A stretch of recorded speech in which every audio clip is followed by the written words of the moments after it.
శ్రీమన్మహాగణాధిపతయే నమః. సదానింబవృక్షస్య మూలాదివాసాత్ సుధాశ్రావిణం తిక్తమప్యప్రియంతం తరుం కల్పవృక్షాదికం సాధయంతం నమామీశ్వరం సద్గురుం సాయినాథం. సాయినాథ పరబ్రహ్మణే నమః. సాయి జ్యోతిషివాణి కార్యక్రమానికి శుభస్వాగతం. ముందుగా ప్రతి ఒక్కరికి కళ్యాణాన్ని ఎలా అయితే కోరుకుంటారో, కళ్యాణంలో కూడా ఆనందకరమైన జీవితం కూడా అంతే ముఖ్యం అన్న విషయాన్ని తెలుసుకునే ప్రయత్నంలో కొందరి జీవితాల్లో చిన్న చిన్న సమస్యలు ఏర్పడడాన్ని మనం గమనిస్తూ ఉంటాం.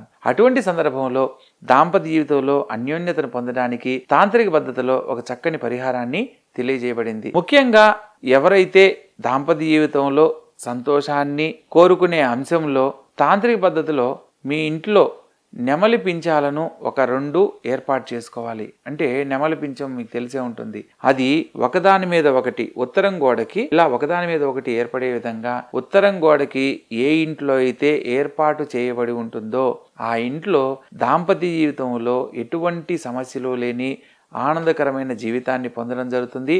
అదేవిధంగా ఒకరు కోపంగా ఉన్నప్పుడు మరొకరు అర్థం చేసుకునే ప్రయత్నాన్ని చేయడానికి అవకాశం ఏర్పడుతుందన్నమాట. ఒకరు కోపంగా ఉన్నప్పుడు రెండో వాళ్ళు కూడా కోపడి మాట్లాడారనుకోండి, చిన్న సమస్య కూడా పెద్దది అవుతుంది.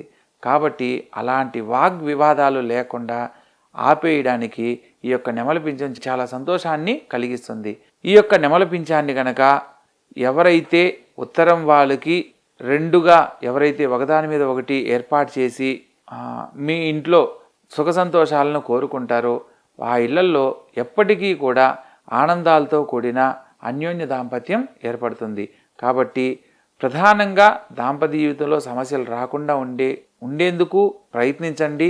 అలా రాకుండా ఎప్పటికీ ఉండడానికి ఇప్పుడు నేను చెప్పిన తాంత్రిక విధానాన్ని ఆచరించి ఆనందకరమైన జీవితాన్ని పొందాలని కోరుకుంటున్నాను.